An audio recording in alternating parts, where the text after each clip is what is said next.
Hey everyone, Metal Gamer here coming at you with a tutorial on how to defeat the Amygdala boss in the Cursed and Defiled Chalice dungeons on Bloodborne.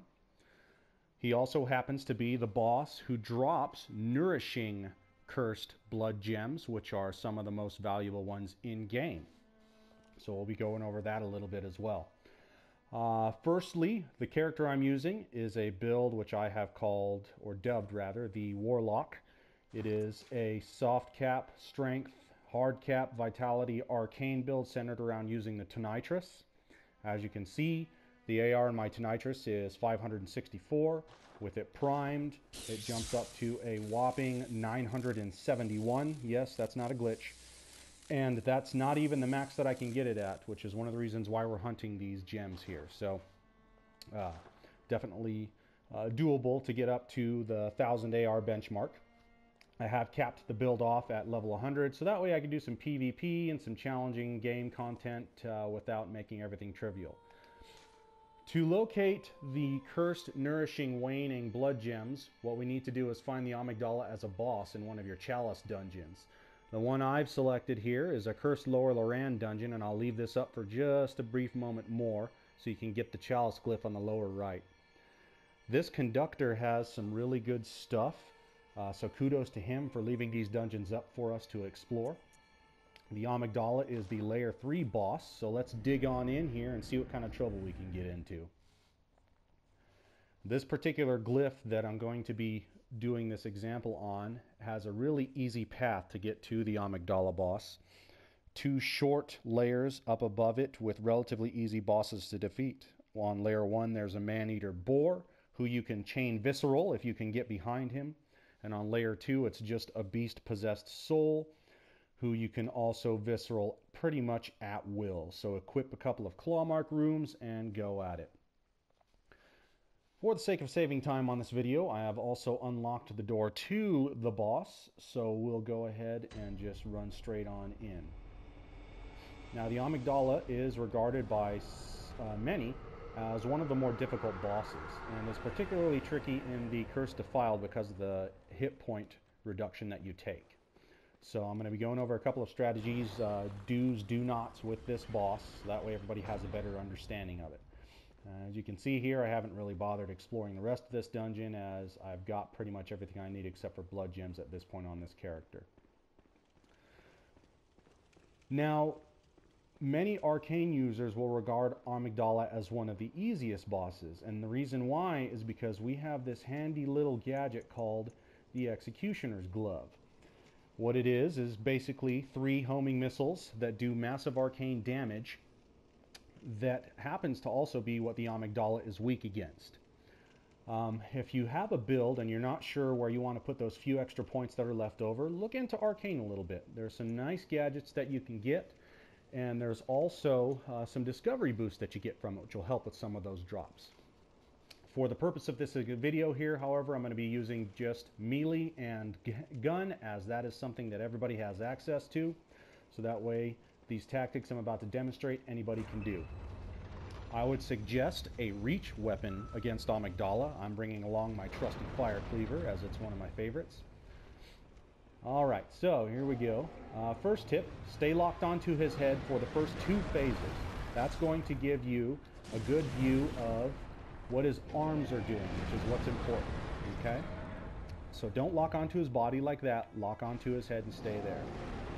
Watch his arms. A lot of people will get greedy and they'll want to try and get an attack in after every single swing that he does. This can nail you into a world of hurt, since the Amygdala has many fast recovery attacks and is deceptively long in his reach. What you want to wait for is for Amygdala to do an attack in which the last hand that moves hits the ground. It could be more than one hand. When he does that, that's when you want to run in, get 1, maybe 2 attacks in on his head and get out. Obviously avoid his laser path. It comes in 2 varieties, so just don't be standing where his laser went. So when he slaps the ground, if more than 1 hand has hit the ground, run in, get an attack or 2. Now when he does this little puke attack here, blood-tinged characters, or pretty much anybody who's using a gun, take advantage of him being still. Throw some knives, or even better yet, shoot him in the face a couple times with your high blood tinge. You Evelyn users will wreck him like that. Let's see if I can get him to do that attack again, and I'll show you exactly what I mean. Since the head is the weak spot, that's what we want to be focusing on here. So always try and keep him in full view so you can see what them damn arms are doing. See how he recovered real quick after that first swing? And then his last hand hit the ground there. And that makes him open for an attack. He'll dip his head down. There's a visceral. Alright, so now he's going to go into the second phase, which is probably the most difficult phase to fight him in. All of his attacks which slap the ground will have a minor AoE effect that lingers after the initial smack.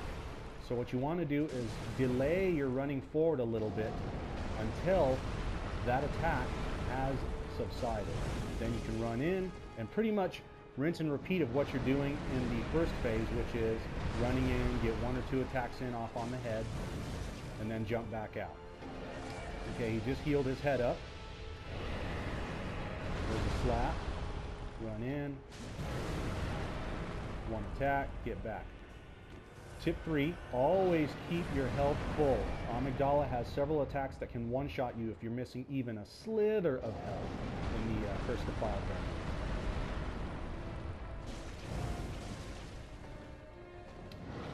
I'm trying to get him to do the puke attack there for you guys so that way you can see it. Let's see here if I can get him to do it. There it is. We'll take what we can get there. He should be pretty close to another visceral here. Oh, we're in third phase. Okay, so for this phase, run in directly underneath Amygdala. Stand under his tail, and what you're going to start doing is attacking his legs. Stand right here underneath his tail, and just watch his legs. Now when he jumps, this is the most important part perhaps about fighting this boss. When he jumps, don't panic and start rolling. Just stand still. He will never land on you unless you move. So if you're staying right here underneath his tail, he can't hit you with his slap attacks. All you have to worry about is him doing the stomp, which he did earlier again. It can do some pretty nasty damage, so you want to always be mindful of it. What I suggest is take what you can get, a couple of attacks on the legs of your choice. This one, Kirkhammer and Ludwig users will really have fun with because they can stagger him pretty easy with them. There's that stomp. There you go. He may try and chain it and hit you once or twice. Make sure you fill that health up afterwards. Stay right underneath his tailbone there. And just attack the leg. There we go. Try to keep the camera angle low and remain not locked on. This will give you the best view of where he's at, what he's doing with his legs, which is all we're worried about at this point. We're not really worried about his arms. If you try and fight him face up, you can get it done. He has a ridiculously long reach though, so I suggest using this tactic here instead. This will work even for Blade of Mercy users who have the so close we can hug range on them. Again, with Ludwig and Kirkhammer users, you can stagger this boss incredibly easy with your wide swinging power attacks that you have on. Don't panic. I know your tendency is to go ahead and dodge as soon as he jumps because you're afraid he's going to swish you. Don't. He won't. Just stand still. He has pretty poor aim. That's all there pretty much is to this boss.